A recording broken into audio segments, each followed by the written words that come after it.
Report સાથે અમારી કને હિસાબ છે, રોજમેળ પણ છે અને જ્યાં જરૂર પડે ત્યાં અમે અમારા હિસાબો રજૂ કરવા માટે સક્ષમ છીએ, ગામ સમક્ષ કર્યો છે અને આવનાર સમયમાં અમે આ નવી જે જગ્યા ઊભા છે ત્યાં ગૌશાળા સરસ રીતે ચાલુ થઈ ગયા પછી એક આખા ગામની બેઠક બોલાવી અને નવેસરથી આના તમામ હિસાબો અમે રજૂ કરી અને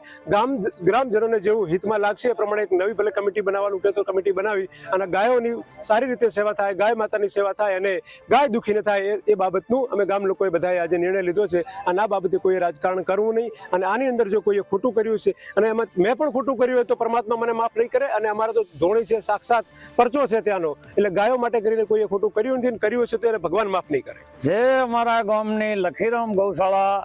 વિશેનો વિવાદ ચાલતો હતો એ કોઈ વિવાદ છે જ નહીં. સજંત રીતે જે ગાયોને શિફ્ટ કરવાની બાબત હતી એ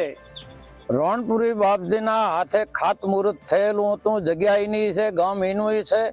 આજ દી સુધીની કોઈને સમજ ફેર થઈને કોઈ હિસાબ કિતાબ બાબત વિવાદ થયો હોય તો વિવાદ કશું છે જ નહીં.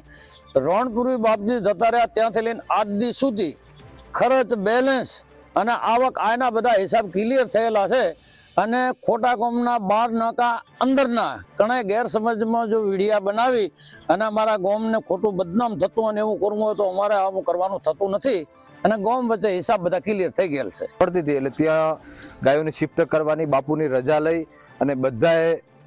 આની અંદર બંધાયેલા છે અને એવું નથી કે કોઈ સમાજના નથી, તમામ સમાજના લોકો સાથે મળે અને આખા ગામે અને સેવકોએ ભેળા લઈ અને આનું સુખદ સમાધાન લાવેલું છે અને આની અંદર હવે કોઈને વિવાદ કરવો નહીં અને ખોટી કોમેન્ટ પણ ન કરવી અને કોઈ રાજકીય ઈશારે પણ કોઈ આની અંદર પડવું નહીં. જે તમામ હિસાબ હતો એ બધાએ નિહાળ્યું છે, સાથે બેસીને જોયું છે અને આની અંદર કોઈ હવે વિવાદ નથી અને સુખદ સમાધાન અત્યારે લાવવામાં આવેલ છે.